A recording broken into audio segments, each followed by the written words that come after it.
Treffer! Der Wehrmachtbericht meldete als Ergebnis 3 Tage.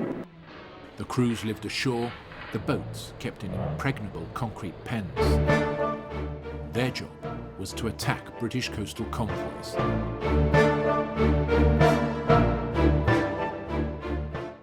The British MTB's job was to defend them. We were MTBs, but our job was essentially defensive.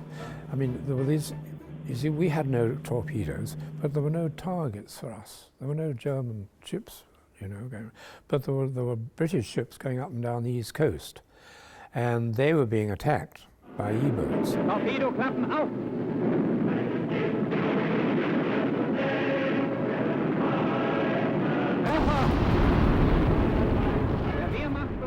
We were running convoys up and down the Channel and up and down the east coast, transporting all the necessary goods between places.